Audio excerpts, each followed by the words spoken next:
aos Coríntios 11, 23, porque eu recebi do Senhor o que também vos entreguei, que o Senhor Jesus, na noite que foi traído, tomou o pão e, tendo dado graças, o partiu e disse: isto é o meu corpo que é dado por vós. Fazei isto em memória de mim. Por semelhante modo, depois de haver ceado, tomou também o cálice, dizendo: esse cálice é a nova aliança no meu sangue.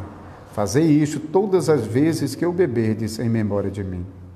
Porque todas as vezes que comerdes esse pão e beberdes o cálice, anunciais a morte do Senhor até que ele venha. Por isso, aquele que comer o pão ou beber o cálice do Senhor indignamente, será réu do corpo e do sangue do Senhor. Examine-se, pois, o homem a si mesmo, e assim coma do pão e beba do cálice. Pois quem come e bebe sem discernir o corpo, come e bebe juízo para si. Eis a razão, porque há entre vós muitos fracos e doentes, e não poucos que dormem.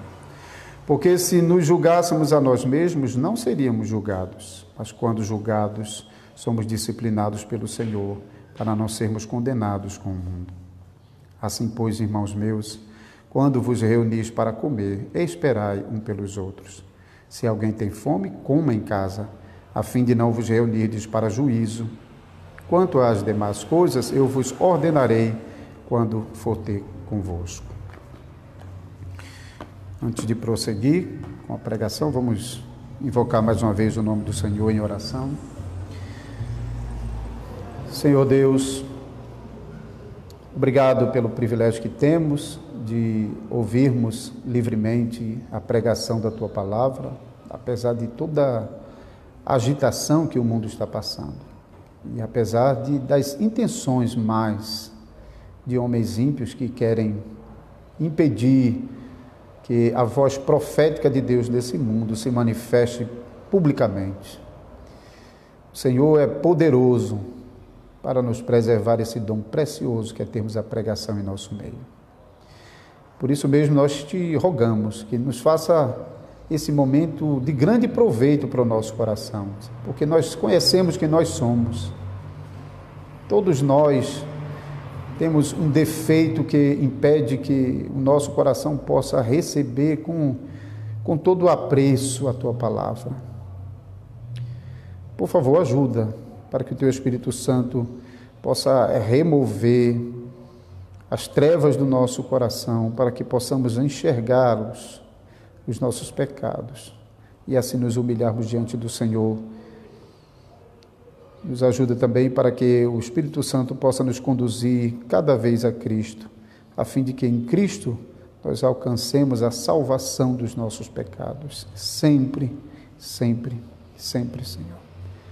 É a nossa oração em nome de Jesus Cristo. Amém.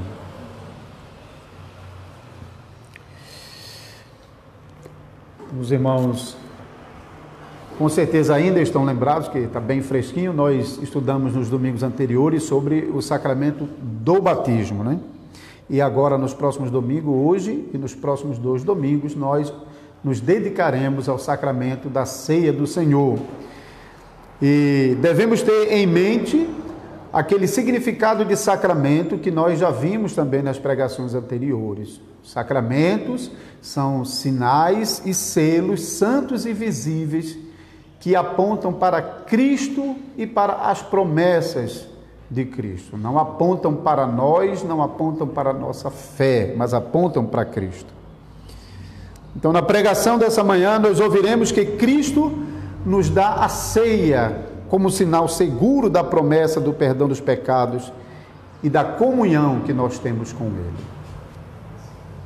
Então, vamos nos fixar no texto de 1 Coríntios, capítulo 11, versículo 23, até o final. Em primeiro lugar, irmãos, observem nas primeiras palavras desse versículo 23, que ministros não são mediadores de Cristo, entre Cristo e a igreja. Os ministros são servidores de Cristo. O apóstolo Paulo, no versículo 23, claramente diz: porque eu recebi do Senhor o que também vos entreguei. Então, ministros não são mediadores que estão processando a obra da salvação entre Deus e o seu povo, mas são ministros que entregam à igreja a mensagem do Senhor. Então Paulo diz que entregou o que ele recebeu do Senhor. Nós sabemos que o apóstolo Paulo não fazia parte dos 12 apóstolos que caminharam com Cristo durante a sua jornada aqui. O encontro de Paulo com o Senhor Jesus foi bem tardio, talvez 20 anos depois da crucificação do Salvador Jesus. Mas Paulo menciona que ele recebeu revelações do Senhor Jesus Cristo, e bem pode ter sido assim que ele recebeu do Senhor aquilo que ele está transmitindo à igreja. Do outro lado também, ele tinha os demais apóstolos, que eram a boca de Deus, que transmitiam a mensagem de Deus e que testemunharam dos atos do Salvador Jesus nesse mundo, inclusive estavam presentes naquele momento em que Paulo está refletindo aqui, que é o momento em que Jesus pronunciou as palavras da celebração da ceia, que ficou no lugar da Páscoa do Antigo Testamento. Então, notem que Paulo, como apóstolo, e também os demais apóstolos do Senhor Jesus Cristo, eles estão entregando Cristo por meio dos sacramentos. Hein? Eles entregam o sacramento e a gente vai ver que os crentes, pela fé, então, se apropriam de Cristo. Eles não estão entregando o próprio Cristo no sacramento, como nós aprendemos que a igreja romana tem ensinado. Então, os sinais do pão e do vinho apontam para Cristo, mas não são o próprio corpo e sangue de Cristo. Nós veremos mais sobre isso no domingo 30, então hoje é domingo 28, próximo domingo, domingo 29, e no domingo seguinte, domingo 30, nós vamos tratar especificamente sobre o ensino romano da missa. Agora, o fato de que pão e vinho são sinais que apontam para Cristo, para o seu corpo, para o seu sangue, isso não significa que esses sinais são meros sinais vazios de qualquer graça.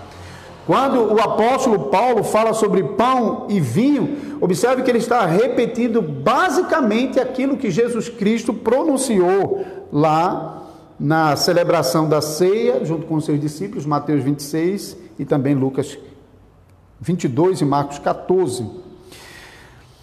Paulo não está pronunciando essas palavras como se essas palavras tivessem o poder de elas mesmas comunicarem Cristo naquilo que está sendo dito, mas tanto a palavra pregada, a pregação do Evangelho, como a palavra transmitida por meio dos sacramentos, apontam para uma realidade.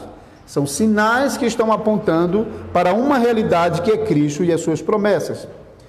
Por isso, na celebração da Santa Ceia, os crentes eles são chamados a mover-se dos símbolos do pão e do vinho para a realidade que é Cristo. Eles não devem ficar ali no pão e no vinho, mas eles devem se mover dos sinais do pão e do vinho para Cristo.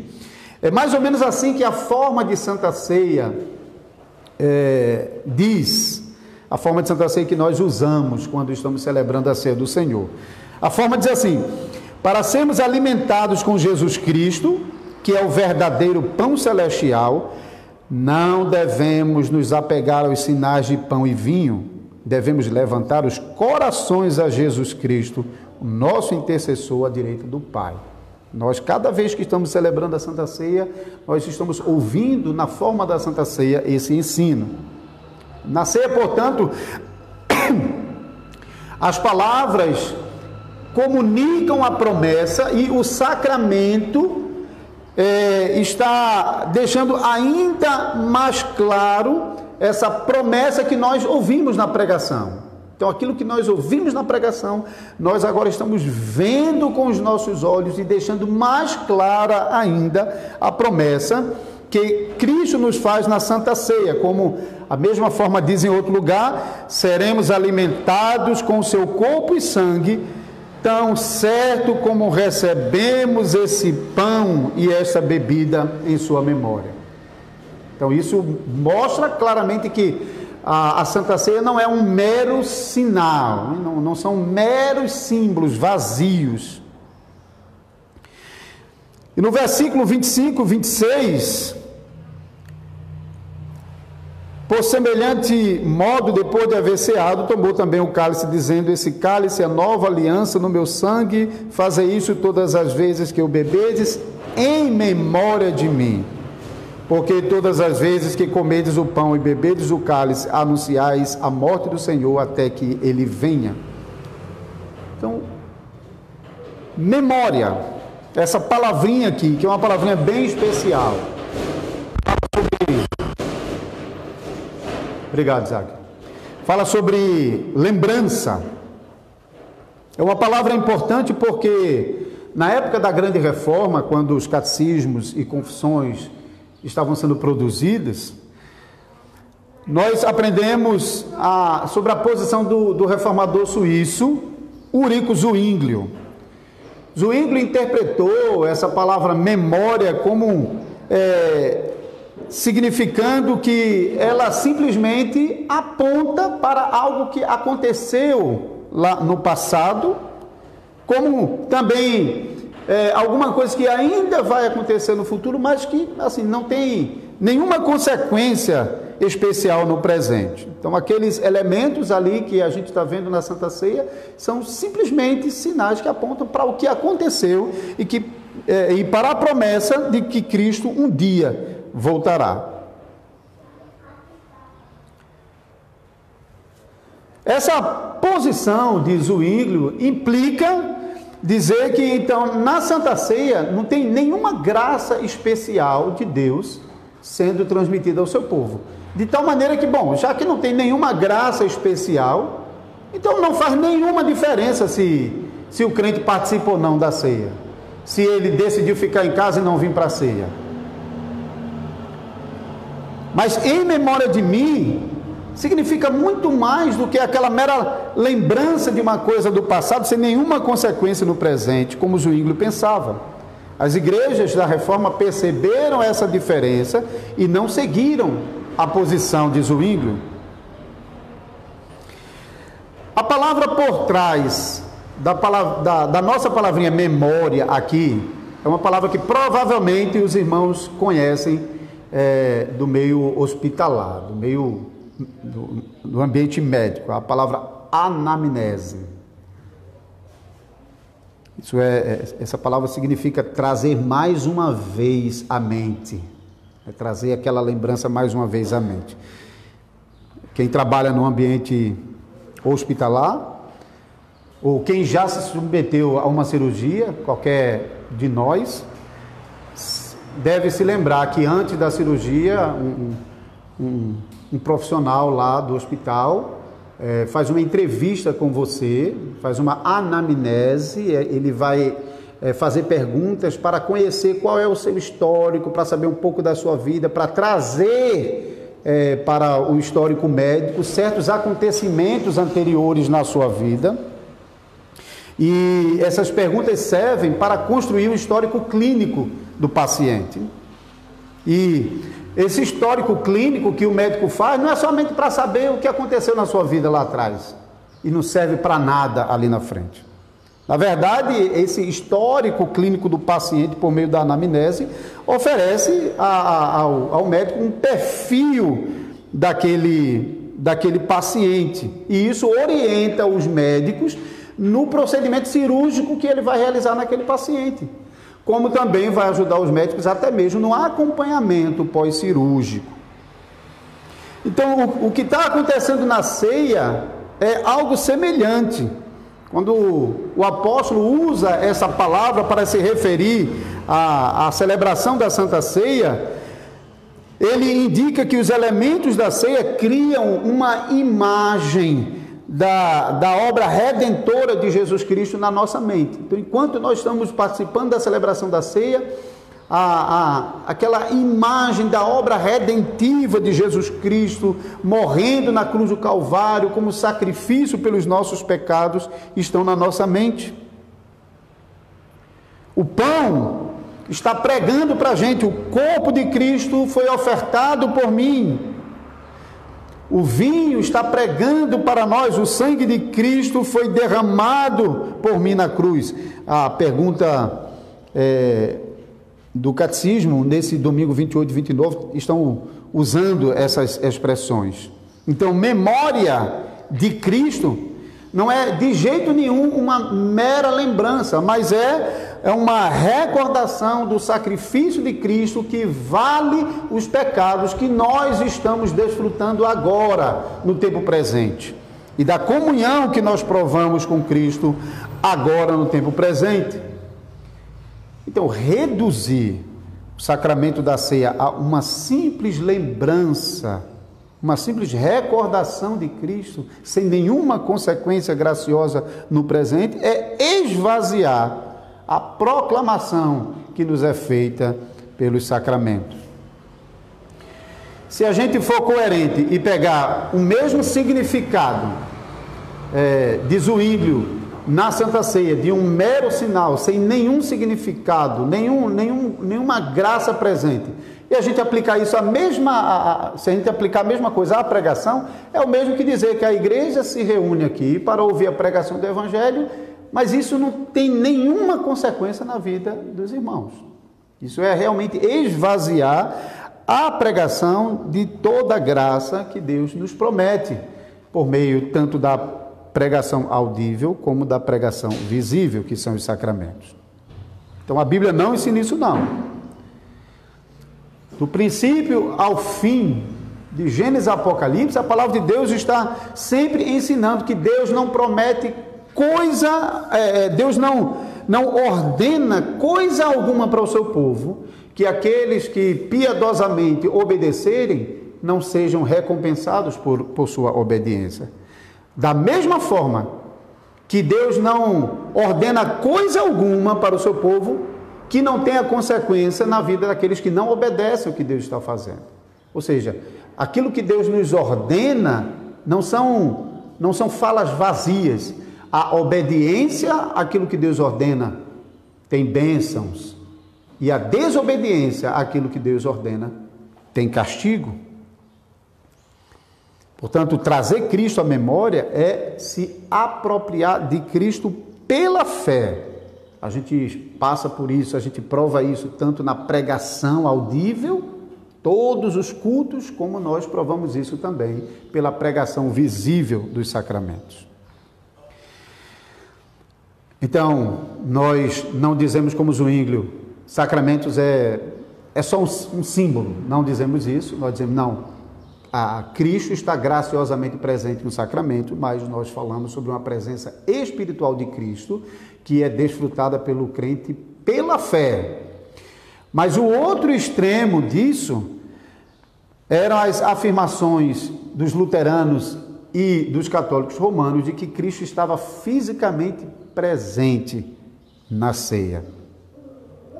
E os católicos romanos até falavam sobre a celebração da ceia é a atualização do sacrifício de Cristo por meio dos sacerdotes. Por isso eles chamam a missa de o sacrifício da missa. Isso o catecismo rejeitou completamente.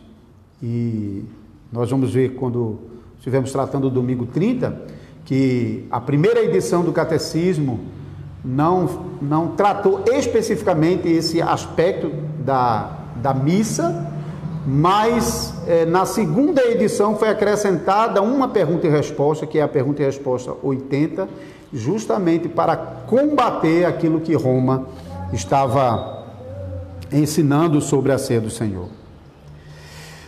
Nos versículos 27 a 32, nós aprendemos sobre a função da Santa Ceia. Como nós já dissemos, o Zwinglio não entendia uma função da Santa Ceia, senão meramente recordarmos da obra de Cristo e pensarmos na vinda futura de Cristo, sem qualquer graça para aqueles que participam da ceia.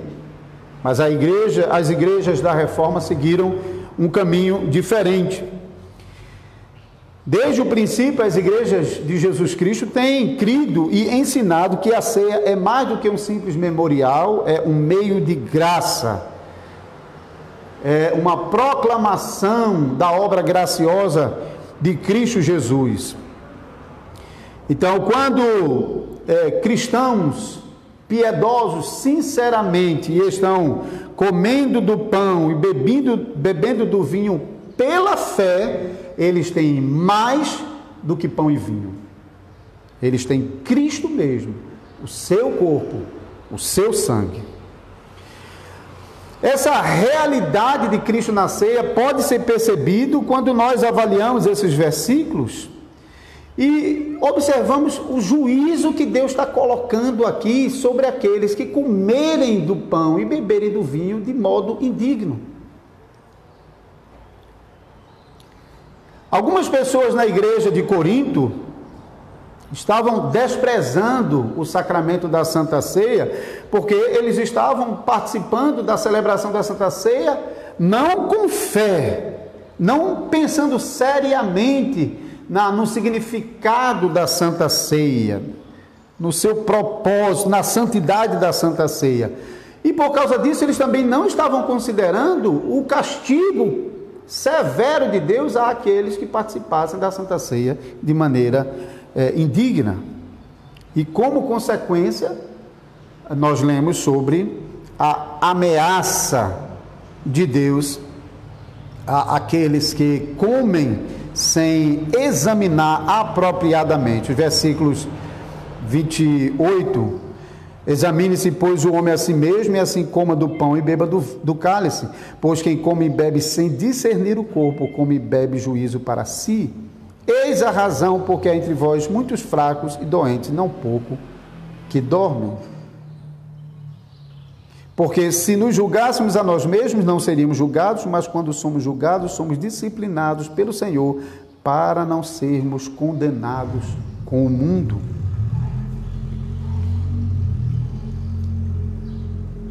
Por que Deus faria uma ameaça tão severa aos membros da igreja que comessem do pão e bebessem do vinho de maneira relaxada, sem fé, sem compreender o verdadeiro significado do sacramento? Imagine, por quê?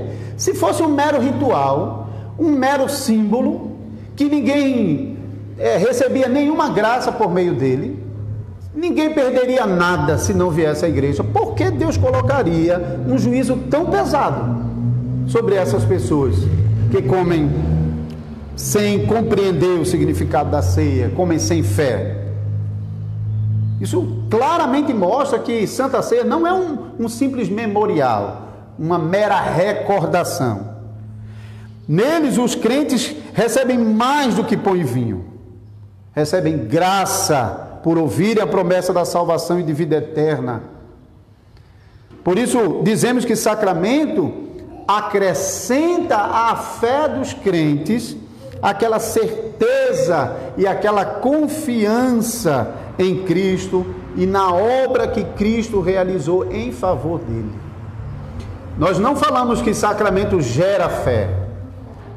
Quem gera fé é a pregação da palavra, é o conhecimento da palavra de Deus, é que gera fé no coração do povo. Mas para aqueles que aprenderam sobre Cristo na pregação, eles têm a sua fé fortalecida por meio dos sacramentos.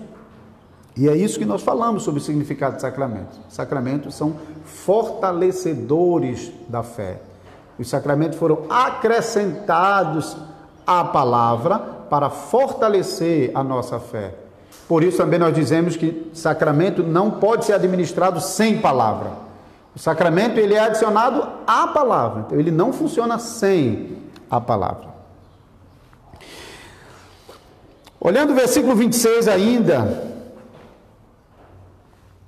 podemos pensar sobre com que frequência a Santa Ceia deve acontecer. Versículo 26 nos diz: porque todas as vezes que comerdes esse pão e beberdes esse cálice, anunciais a morte do Senhor até que ele venha.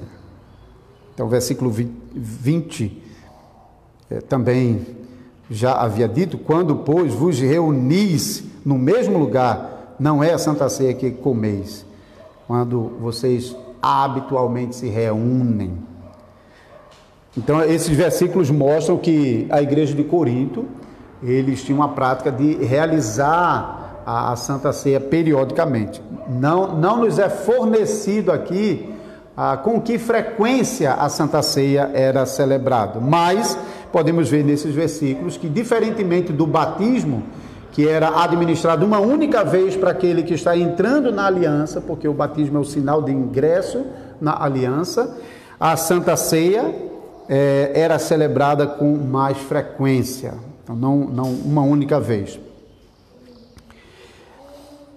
Então, desde a época da Reforma, a Santa Ceia tem sido mantida algumas vezes por ano nas igrejas de tradição reformada. O regimento das igrejas reformadas, por exemplo, falam sobre a Santa Ceia ser realizada nas igrejas pelo menos de 3 em 3 meses, ou seja, 4 vezes por ano. Na prática, as igrejas reformadas celebram mensalmente a Santa Ceia. Em todos os meses a Santa Ceia é celebrada. Em Genebra, na época de Calvino, essa prática de 3 vezes ao ano era mantida, e Calvino lutou para que a Santa Ceia fosse realizada com muito mais frequência do que essas 4 vezes ao ano, mas durante a vida de Calvino ele não conseguiu convencer o Conselho de Genebra a realizar a Santa Ceia com mais frequência. E Calvino deixa por escrito então a sua ânsia de que depois dele os pastores de Genebra pudessem fazer melhor do que ele conseguiu fazer e a prática da Santa Ceia passasse a ser mais frequente. Calvino via motivos bíblicos e práticos para que a ceia fosse realizada com mais frequência. A ceia, como sacramento, nos é dada para fortalecer a nossa fé.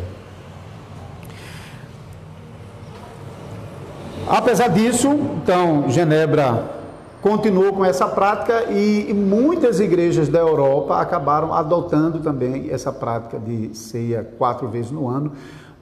O Sínodo de Dort, por exemplo, que gerou o regimento que serve às igrejas reformadas pelo mundo todo, legou-nos como herança essa prática de 4 vezes ao ano. E o que as igrejas reformadas têm feito com esse, e têm mantido no regimento para dizer o seguinte, que eventualmente é difícil para as igrejas manterem todo mês, por exemplo, quando a igreja está sem um ministro da palavra e ela precisa trazer um ministro de fora. Naquele momento é muito difícil para as igrejas assumirem custo de todos os meses, trazerem ministro para administrar o sacramento.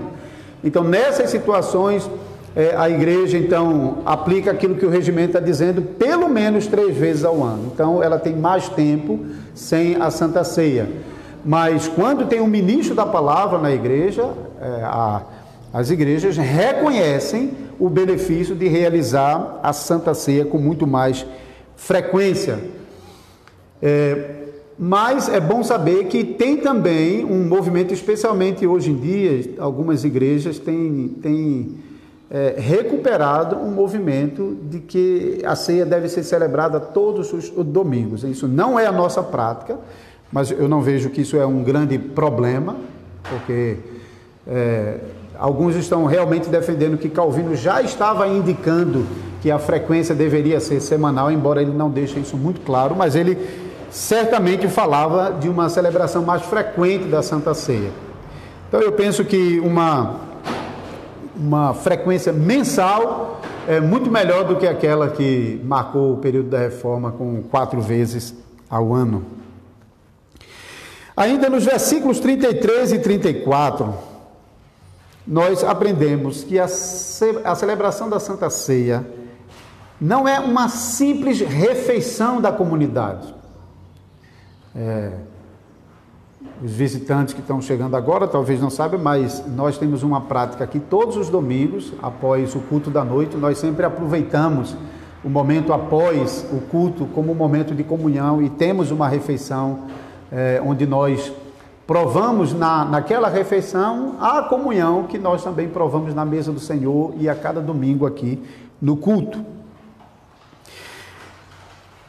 E em certo momento da história da igreja em Corinto, essa prática dessa celebração comunitária, dessa refeição comunitária, acabou se misturando com a celebração eucarística da Santa Ceia. A expressão eucarística fala justamente sobre a celebração que comunica graça. Então, em Corinto, essa refeição entre os irmãos, um pouco semelhante àquilo que a gente faz aqui nos domingos à noite, não agora durante a pandemia, né, mas era o nosso costume, espero voltar. Então, essa refeição entre os membros da igreja estava se juntando à celebração da ceia. Talvez os irmãos já ouviram a expressão festa ágape. Era a festa da igreja cristã primitiva. Provavelmente, essa festa na igreja primitiva se desenvolveu a partir do costume do próprio Senhor Jesus Cristo, de ter momento de refeição com seus discípulos, tanto antes da ressurreição, durante o ministério terreno, e até mesmo depois da ressurreição, Jesus aparece e come com os discípulos. Então, essa prática de Jesus, comer com os discípulos, e durante essa refeição o Senhor transmitiu os seus ensinos, provavelmente a prática do Senhor gerou para a igreja esse costume chamado festa ágape, festa do amor, em que as igrejas tinham suas refeições juntas. Mas agora, na igreja de Corinto, que os irmãos já devem saber disso, era uma igreja complicada do ponto de vista de ordem. Era uma igreja muito bagunçada quando o assunto era ordem no culto. Então Paulo vai corrigir aspectos da liturgia, vai corrigir sobre as profecias na igreja, vai corrigir o partidarismo que existia na igreja. Então a igreja de Corinto realmente era uma igreja confusa, espiritualmente forte, cheia de dons, mas desorganizada na hora de fazer o bom uso desses dons que estavam na igreja. E isso teve consequência também na ceia do Senhor. Porém, o apóstolo deixa bem claro que a festa dos coríntios não era de jeito nenhum a ceia do Senhor. Paulo mostra que nesses versículos que a ceia do Senhor é uma celebração da comunhão, mas veja o que estava acontecendo na igreja. Assim, pois, irmãos meus, como quando vos reunis para comer, esperais um pelos outros. Se alguém tem fome, come em casa, a fim de não vos reunirdes para juízo. Quanto às demais coisas, eu vos ordenarei quando for ter convosco. Paulo mostra que a celebração da Santa Ceia não pode se misturar com aquele comer simples, como se não houvesse na Santa Ceia nenhum ato litúrgico. Nós aprendemos aqui em outras pregações que a Santa Ceia, assim como o culto também está fazendo, está processando a obra redentiva de Cristo. O que é o nosso culto? O nosso culto é Cristo vem ao nosso encontro, permanece conosco e nos despede retornando ao céu. Então, no culto, nós repetimos a obra redentiva de Cristo, que desceu do céu, viveu nessa terra, sofreu e morreu pelos nossos pecados e voltou ao céu. Na celebração da Santa Ceia, nós estamos aprendendo a mesma coisa. Na Santa Ceia, Cristo vem, anuncia a sua morte redentiva ao seu povo e depois despede o seu povo. Então, Santa Ceia não é simplesmente uma refeição da comunidade, mas Santa Ceia é uma celebração litúrgica. Ainda no versículo 33, chama a atenção para o fato de que essa celebração não é uma celebração particular, individual ou de um grupo, de uma parte da igreja. Versículo 33, assim pois, irmãos meus, quando vos reunis para comer, esperai um pelos outros. Essa expressão, esperar um pelos outros, não significa simplesmente na hora da Santa Ceia de todo mundo segurar o pão e todo mundo comer em um só momento, né? E depois fazer a mesma coisa com o vinho. Nós também fazemos isso aqui, na celebração da Santa Ceia. Nós pedimos que os irmãos aguardem para todo mundo comer junto e beber junto. Mas é mais do que isso que Paulo está ensinando aqui. Não é simplesmente que na hora de botar na boca, nós temos que fazer o movimento todo mundo juntos. Paulo está corrigindo os coríntios, porque quando eles se reuniam para a Santa Ceia, eles misturavam a Santa Ceia com a festa ágape, e em razão disso eles começavam a festa sem que toda a igreja estivesse reunida. Então parte da igreja não estava presente e não participava daquela celebração. Aqueles que chegavam primeiro comiam mais, aqueles que chegavam depois ficavam sem comida. Paulo até está dizendo aqui, se alguém tiver fome, come em casa.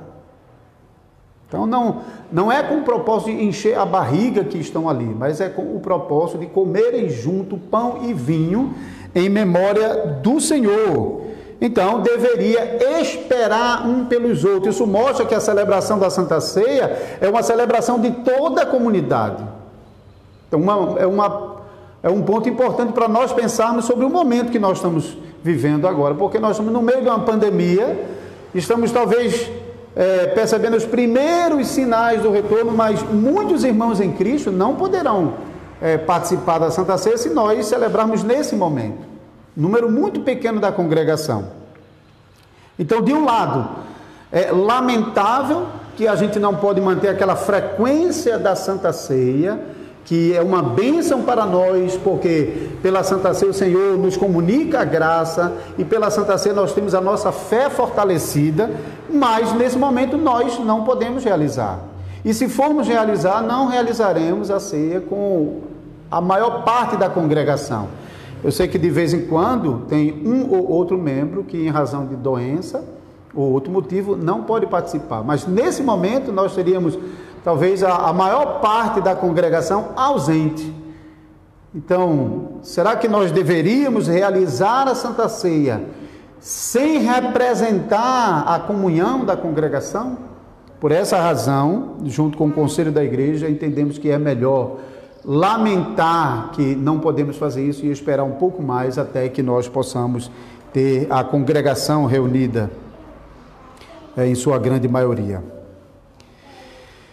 Ainda nesse versículo 33, temos mais uma coisa chamativa aqui para nós. Versículo 33 nós lemos: assim, pois, irmãos meus. Santa Ceia é algo que vem depois do batismo. A Santa Ceia não vem antes de batismo. Porque Santa Ceia não é uma celebração para alguém que não é ainda irmão em Cristo Jesus.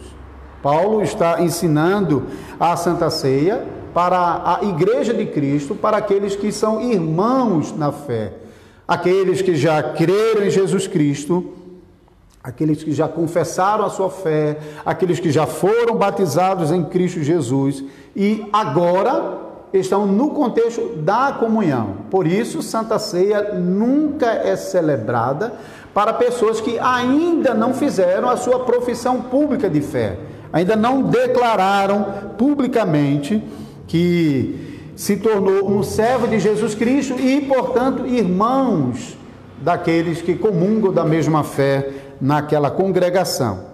E, em conclusão, algumas coisas aqui para nós pensarmos.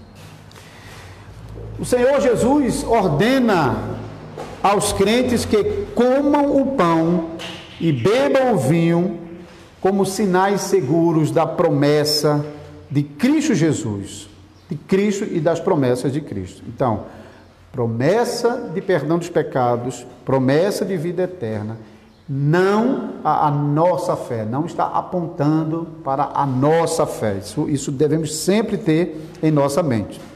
Segundo, a palavra de Deus nos adverte que aqueles que não comem do pão, não bebem do vinho, sinceramente, com fé, estão se intrometendo no sacramento para o qual Cristo não lhe chamou. Porque o sacramento da Santa Ceia é destinado aos fiéis, é destinado aos crentes. E quem come sem fé, come para a sua própria condenação. Por isso, sempre, antes da Santa Ceia, nós somos chamados a fazer o autoexame. E eu tenho aqui sempre, no domingo anterior à ceia, eu já leio sobre o autoexame, para que durante aquela semana a gente possa estar meditando melhor sobre a nossa posição na aliança como crentes que confiam no Senhor Jesus Cristo. Terceiro, devemos realizar a Santa Ceia com a devida ordem. Então a gente deve olhar para o cuidado do apóstolo Paulo, escrevendo à igreja dos Coríntios. Então, quando vamos realizar a Santa Ceia, devemos pensar sobre quando realizá-la. Então, isso fala sobre a frequência da Santa Ceia. Devemos pensar sobre como realizá-la. Então, isso fala sobre o cerimonial da Santa Ceia, o ato litúrgico que a Santa Ceia representa. Também devemos pensar sobre quem deve participar da Santa Ceia. Então, a Santa Ceia é destinada aos crentes, por isso, nas igrejas reformadas, a gente tem a prática de Santa Ceia supervisionada pelos presbíteros, ou seja, entendemos que a celebração da Santa Ceia é uma celebração da comunidade cristã local, sobre a qual os presbíteros podem dar testemunho dos membros da congregação. Então, essas perguntas são importantes quando nós pensamos sobre ceia do Senhor. Se nós não queremos profanar a ceia do Senhor, se nós somos zelosos em proteger a ceia do Senhor da profanação, nós levaremos a sério, muito a sério, a celebração da ceia do Senhor. Porém, não se afastem da ceia do Senhor por decisão própria. Às vezes o crente, ele julga que ele não está em condição e ele simplesmente não vai participar da Santa Ceia. Ou falta ao culto, ou estando na igreja, não participa da Santa Ceia. O crente, ele não deve nem se afastar da Santa Ceia por decisão própria, nem participar da ceia por decisão própria. A Santa Ceia é um chamado de Cristo para os fiéis. É Cristo nos chamando. É Cristo quem decide quem vai participar da Santa Ceia e é também Ele quem afasta pecadores da Santa Ceia que não se arrependem dos seus pecados. Portanto, irmãos e irmãs, não confiem em vocês mesmos para comer o pão e beber do vinho, mas confiem em Cristo, porque é Ele quem chama aos fiéis, aos crentes, a comer o pão e a beber do vinho, confiando que pela fé vocês estão recebendo mais do que pão e mais do que vinho. Pela fé que o próprio Cristo enviou para trabalhar no coração de vocês, Ele está criando essa fé e preservando você nessa fé.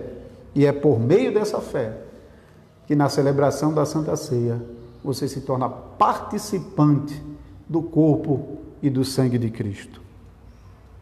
É pela fé que vocês são unidos ao sacrifício que Cristo realizou na cruz do Calvário. Então, irmãos, tenham a Santa Ceia em alta estima, preparem-se devidamente para a participação no sacramento da Santa Ceia. Façam isso confessando os seus pecados, confiando no perdão de Jesus Cristo e se aproximando do Senhor na Santa Ceia com um coração sincero, com a intenção sincera de querer agradar ao Senhor. Amém.